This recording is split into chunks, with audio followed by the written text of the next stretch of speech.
राज्य सरकार या शिक्षकांच्या प्रश्नांबाबतीत कधी गांभीर्याने त्यांची दखल घेणार आहे आणि सातत्याने आम्ही सभागृहात हा विषय मांडत आहोत।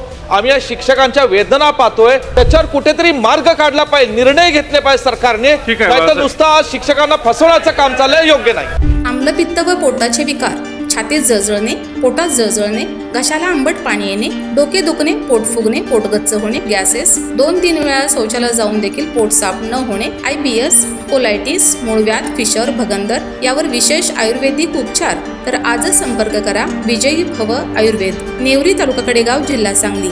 आता पुणे व मुंबई या ठिकाणी सुद्धा संपर्क 91 75 74 34 54 व 73 87 34 34 77। नमस्कार, मी मयुरी आणि आपण पाहत आहात 7 स्टार न्यूज। मुंबईतील आझाद मैदानावर गेल्या 2 दिवसांपासून राज्याच्या कानाकोपऱ्यातून आलेले सुमारे 8 ते 10 हजार शिक्षक व महिला शिक्षक विविध मागण्यांसाठी मुसळधार पावसात आंदोलन करत आहेत। महिला शिक्षकांना आपल्या लहान मुलांसह या आंदोलनात सहभागी व्हावे लागत असून ही बाब अत्यंत गंभीर आहे।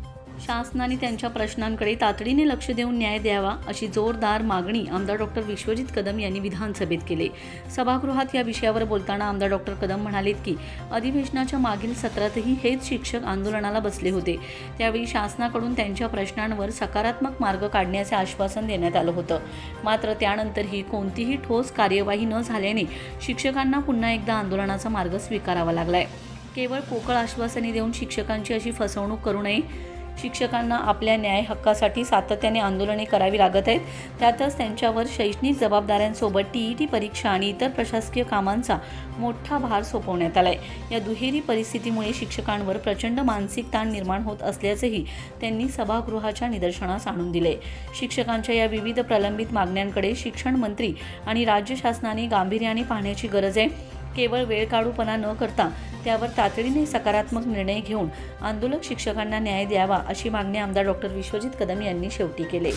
मी अत्यंत गंभीर विषयावर सभागृहाचं लक्ष वेधू इच्छितो। अध्यक्ष महोदय, गेले 2 दिवसांपासून ऐन पावसाळ्यात आणि या धोधो पावसामध्ये आज आझाद मैदानावर शिक्षकांचं आंदोलन चालू आहे। अध्यक्ष महोदय, 2 दिवसांपासून विधिमंडळातले अनेक सदस्यांनी आपल्या भावना या शिक्षकांच्या बाजूने या सभागृहाच्या कामकाजात मांडलेल्या आहेत। शिक्षण मंत्र्यांनी सुद्धा शब्द दिलेला होता की शिक्षकांचं शिष्टमंडळावर आम्ही सखोल चर्चा करून मार्ग काढू।